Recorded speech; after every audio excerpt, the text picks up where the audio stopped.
Estará aquí con nosotros en Economía de Frente Alejandra Marcos, invitada especial, y como siempre el conductor Ernesto Farel Santoscoy para desmenuzar asuntos importantes hasta llegar al punto casi de la polémica. Bienvenidos.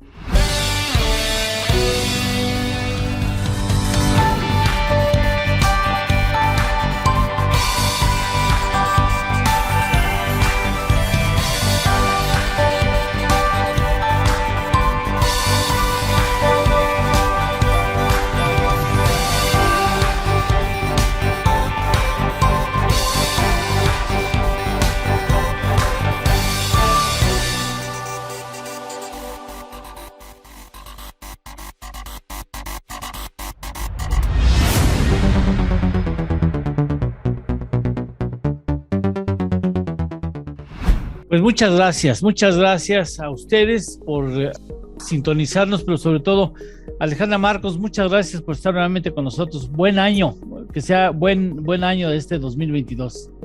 Muchas gracias, muy feliz de estar nuevamente con ustedes, igualmente muy feliz 2022.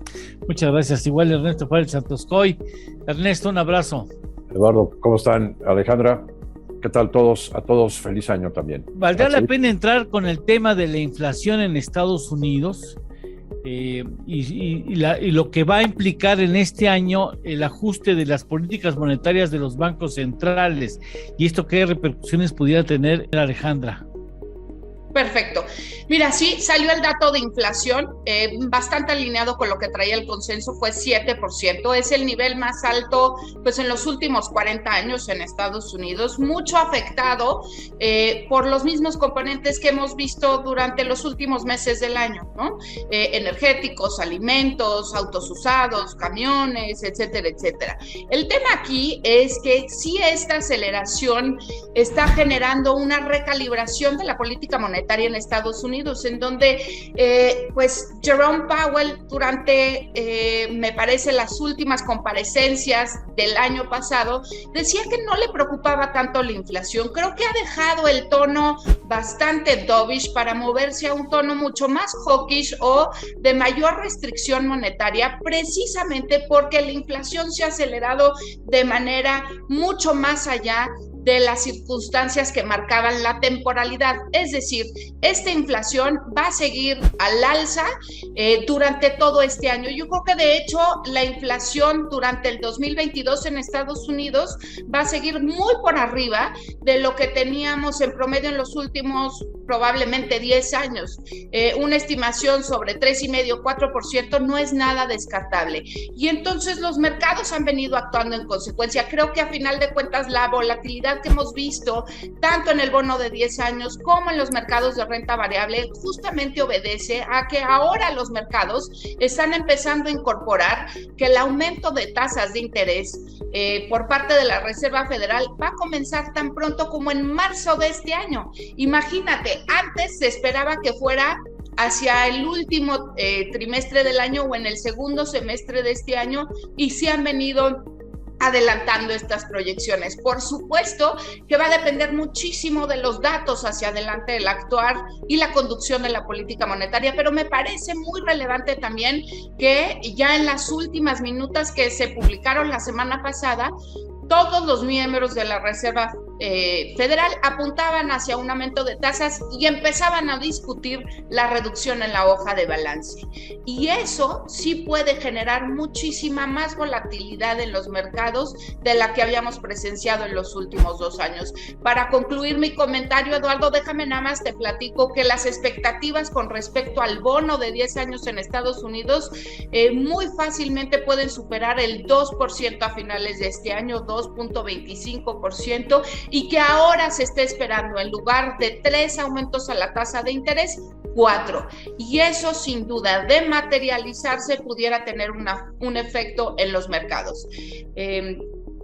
Hay un tema adicional que yo no sé si de tiempo, pero si la inflación no cede hacia el segundo trimestre del año, entonces el actuar de la política monetaria en Estados Unidos pudiera ser más agresivo, y los mercados que más van a sufrir van a ser los mercados emergentes y precisamente México. Sí, muchas gracias. Sí, efectivamente. Hacia allá iría la pregunta, Ernesto. ¿Pudiéramos pensar en un ajuste tan agresivo como reducir el monto del dinero que retiras del mercado más incremento en tasa de interés? ¿Pudiera pensarse en ese escenario? Sí, sí es un escenario que se vislumbra, que se dejó ver en las minutas de la última reunión del Comité Federal de Mercado Abierto, que es el órgano dentro del Banco Central de Estados Unidos, la Reserva Federal, que fija la política monetaria. O sea, no nada más han cambiado de tono, como comentaba Alejandra, en que no, mira, primero decían, no vamos a subir la tasa hasta el año 23, ¿no? Luego, no, pues que a finales de este año, luego que a mediados de este año. Luego, vamos a empezar a cerrar la llave de la creación de dinero. Y ahora se empieza a ver que probablemente tengan que salir a recoger dinero. Y es que, por ejemplo, si analizamos el dato de la inflación, salió en Estados Unidos, es 7% la inflación de todo el año. Si le quitamos los elementos volátiles, porque se podría acusar hoy es que el precio del petróleo y la gasolina y el gas natural han subido mucho. Bueno, pues si quitamos los elementos volátiles y los perecederos, lo que le llaman en inglés el core, pues está en 5.5. La meta de inflación de la Reserva Federal es 2%. Luego también la semana pasada tuvimos los datos del mercado laboral en Estados Unidos y resulta que los salarios están aumentando 4.7%. Es probable que cuando se vea este programa ya se haya publicado el dato de la inflación al productor. Y esa inflación al productor está en el año pasado en 10%. Entonces la presión de costos está fuertísima. No es nada más una inflación temporal porque había cuellos de botella, sino que pues ya es evidente que hay contaminación de incrementos de precios, lo que se llama efectos de segundo orden o hasta de tercer orden en la inflación, junto con la parte de salarios, ¿no? Que va a ser necesario que el Banco de la Reserva Federal pues tome medidas más drásticas y eso va a implicar menos liquidez en el mundo, entonces puede haber retracción en los flujos de inversión hacia México. Por cierto, también conocimos pues los datos de cómo está la tenencia de valores gubernamentales en manos de residentes del exterior. Y pues resulta que pues hemos estado viendo una reducción en los últimos 2 años, ¿no? Sí, una salida importante. Permíteme que atendáramos este asunto que no es menor, no es nada menor. Tenemos que ir a una pausa y regresamos.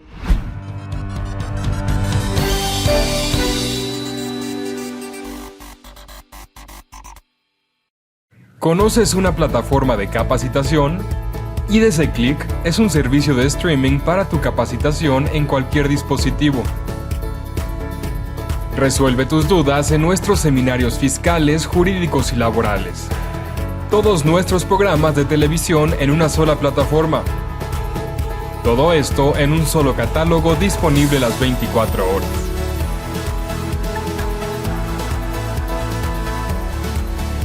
Únete a la familia IDC con la mejor plataforma para una capacitación completa. IDC Click, tu mejor opción.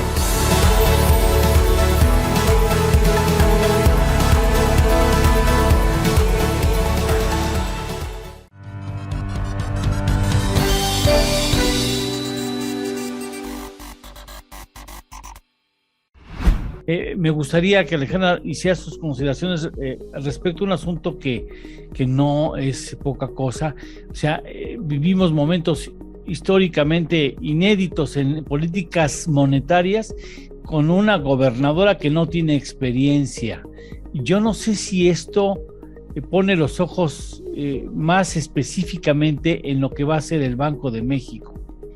Sí, yo creo que el relevo en Banco de México no es cosa menor, y no es cosa menor dadas las credenciales de la ahora nueva gobernadora, pero deja muy tranquila, y déjame decirte algo, deja muy tranquilo a los mercados, me parece, la lectura de las últimas minutas de Banco de México, en donde en una decisión dividida todos apuntaron a aumentar la tasa, no más que Gerardo Esquivel apuntó hacia únicamente un incremento del 25. Me parece que las preocupaciones en torno a la inflación no son desconocidas por parte de Banco de México, y el actuar y las minutas sí sugieren una conducción de política monetaria más agresiva, sobre todo con la finalidad de no desanclar las expectativas de inflación, y dado que ya se están viendo justamente lo que decía Ernesto hace rato, efectos de segundo orden en la formación de precios. Me parece que hacia adelante Banco de México se enfrenta en un reto tremendo. Por un lado, tenemos inflación en México, la más elevada en los últimos 20 años. Ya conocimos el dato de inflación del cierre del año, 7.36%, una inflación subyacente que se sigue acelerando, que es justamente la más difícil de que ceda en el corto plazo, y tenemos una inflación importada en Estados Unidos, inflación elevada en Estados Unidos, y una conducción de política monetaria en nuestro vecino muchísimo menos acomodaticia. Creo que Banco de México, si bien se ha adelantado 150 puntos base, ¿no?, en la tasa, en esta recalibración o esta conducción de la política monetaria, se enfrenta a un panorama muy complejo hacia adelante, porque si bien es cierto que su mandato único es controlar los precios o lograr la estabilidad de los precios, sí se enfrenta a una economía que se va a estar enfrentando a muchos choques, y entre ellos, déjame decirte que de muy corto plazo, Omicron. Hoy hablábamos de contagios máximos a nivel mundial, de una ola que va a ser mucho más agresiva, no en términos de letalidad, sí en términos de contagio, pero esto sí va a tener un nuevo choque de oferta, sobre todo en la parte de servicios, porque la gente se está ausentando con la finalidad de no contagiar más. Entonces, se está formando, si me permites decirlo, un escenario poco favorable, al menos en el corto plazo, para la inflación y para la ejecución de la conducción de la política monetaria en México. Ernesto, muchas gracias, Alejandra. Ernesto, esto complica el escenario del Banco de México. Esto va a generar ¿qué tipo de problemas puede ocasionar esta conducción monetaria en un contexto tan caprichoso en lo internacional? El Banco de México ya se adelantó a esta fase, ¿no?, de la política monetaria extrema de la Reserva Federal, donde tienes que desarticularla, y empezó a aumentar tasas de interés desde ya bastantes meses, ¿no? La tasa de referencia del Banco de México estaba en 4%, y cerró el año en 5.5%, ¿no? Hacia adelante, ¿qué es lo que se puede ver?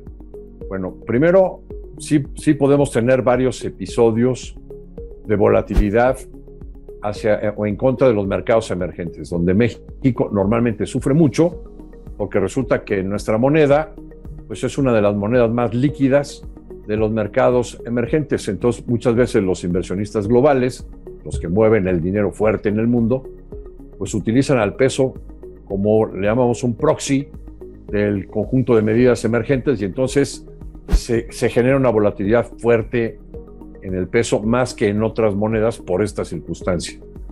Lo segundo es que vamos a seguir viendo salidas que se pueden acelerar de lo que es esta tenencia de valores gubernamentales en manos de residentes del exterior. A pesar de que hay incremento en tasas de interés en el país, o sea, a pesar de que incrementas las tasas, sigue saliendo capital, ¿eh?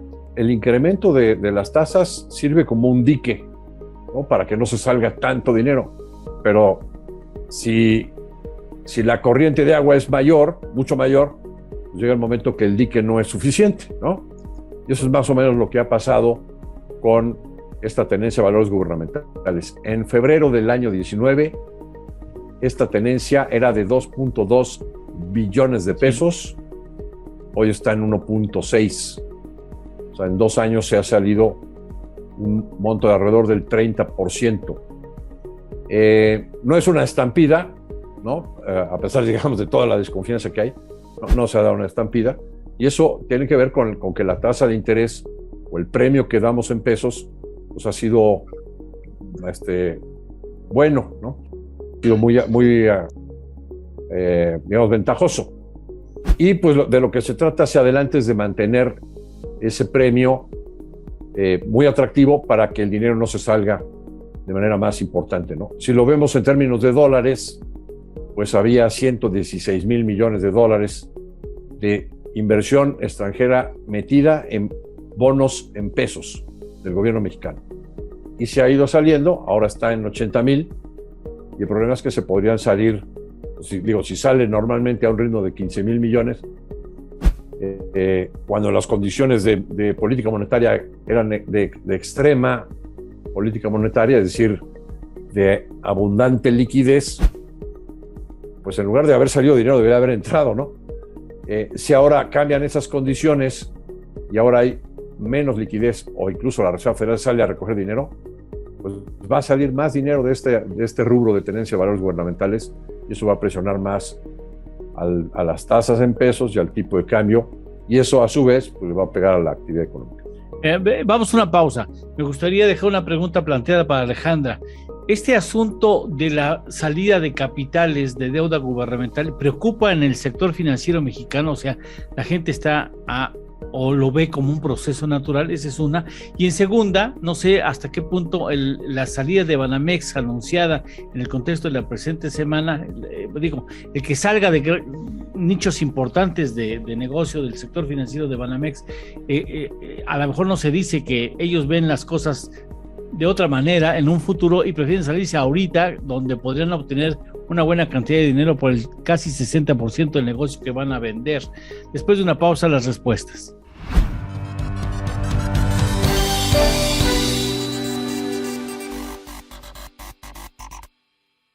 IDC Seminarios te invita a su seminario Declaración de la Prima de Riesgos de Trabajo 2022, el 9 de febrero de las 9 de la mañana a la 1:30 de la tarde. Aprenderemos, entre otras cosas, qué son los riesgos de trabajo según la ley del Seguro Social y cuáles son las obligaciones patronales en materia de riesgos de trabajo. En las voces de los expertos, la contadora Erika Rivera y la licenciada Nancy Rodríguez. Contáctanos, un seminario que no te puedes perder. ¡Inscríbete!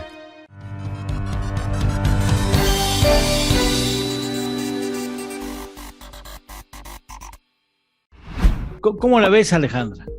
A ver, Eduardo, con respecto a la salida de valores gubernamentales, déjame ponerte sobre la mesa dos cuestiones importantes. Uno, sí ha habido un flujo importante de salida, de hecho es el 2.2% del PIB acumulado en el año 2020 y 2021, es la salida más grande en la historia, claro, considerando el monto, el tamaño de los flujos que han salido, pero la verdad es que las tasas, fuera del aumento de tasas que ha hecho Banco de México, no se han movido.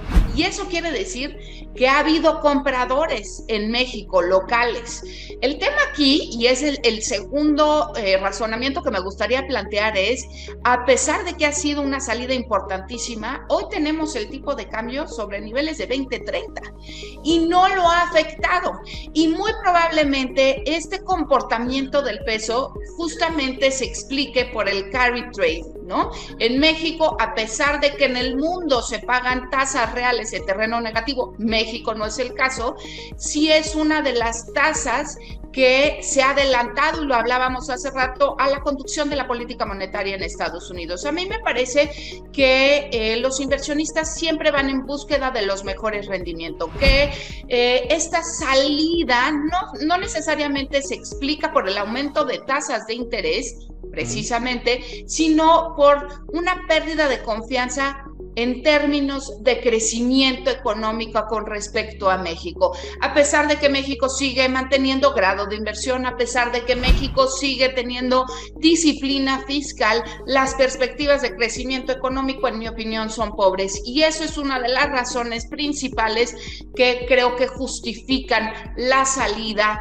de flujos por parte de inversionistas extranjeros. Y déjame decirte algo, este tema de Banamex que nos trajo durante la semana de cabeza, muchos se empezaron a preocupar sobre las señales que mandaba Citigroup con respecto a la banca mexicana. Y creo que si leemos detenidamente el comunicado y seguimos de cerca las acciones que ha tomado Jane Fraser al frente de Citi, tienen que ver con esta alineación de estrategia, esta alineación de objetivos y de dedicarse a su core business. Ya salió de mercados asiáticos, ya salió de mercados emergentes, justamente de banca, de retail. En México, creo que por un lado se había desdibujado sus resultados básicamente por los requerimientos de capital necesarios al ser un banco de origen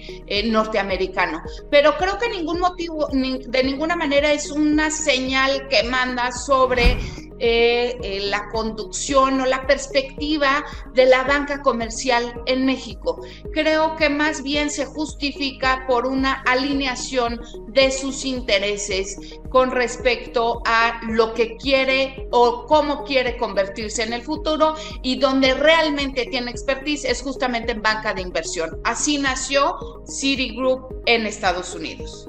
Ernesto. Muy bien. Bueno, pues esta cuestión de Banamex, pues sí sorprende, ¿no? Del punto de vista de que no hay algo más rentable en el mundo financiero que la banca de consumo mexicana, ¿no? Pregúntele a BBVA, pregúntele a Santander, ¿no? Sí. Pues en el caso de Bancomer, BBVA, pues es el 33% de las utilidades lo que se genera en utilidades mundiales, ¿no? En México. ¿Por qué? Pues porque están enfocados a la banca de consumo y los márgenes son altísimos. Entonces, pues sí llama la atención de, oye, ¿por qué te quieres deshacer de esta joya de la corona? ¿No? Sí, el comunicado es enfático en decir que van a seguir en México, pero pues que se van a enfocar al negocio institucional, ¿no? ¿Qué señales ya había habido de hacia dónde iban? Sí eran bastante claras. Una, hace unos años o meses, le vendieron el negocio de fondos de inversión y asset management, ¿no? El manejo de fondos de pensiones, etcétera, a BlackRock. No vendieron la Afore, pero sí vendieron la unidad, digamos, de sociedades de inversión y la unidad que maneja fondos de pensiones. A uno de los grandes jugadores mundiales se lo habían vendido. Y la otra, pues también ya se había oído hablar de que querían vender la Afore por Banamex, y pues nunca lo desmintieron, ¿no? Entonces había esas dos señales de que van más de salida que de entrada, ¿no? Bueno, pues ¿qué podemos esperar? ¿Quién debería de ser el que compra Banamex? Sería lo mejor. A ver qué opina Alejandra. A mí me parece que en el pasado ya hubo una oportunidad de que hubiera una fusión cuando todavía la banca era de mexicanos entre Bancomer y Banamex, y la autoridad la negó y me parece que fue erróneo. ¿Error? Sí. ¿Error? Sí. Y ahí vamos a entrar en una discusión. Déjenme compartirles unos datos y ustedes... Hay más historia, luego sigo. Y ustedes lo ponen sobre la mesa y ustedes deciden. A mí me parece que es algo que el mandato sea que Banamex se quede en manos mexicanas. Hoy el único banco mexicano es Banorte. Banorte tiene cerca de 800,000 millones de pesos en cartera.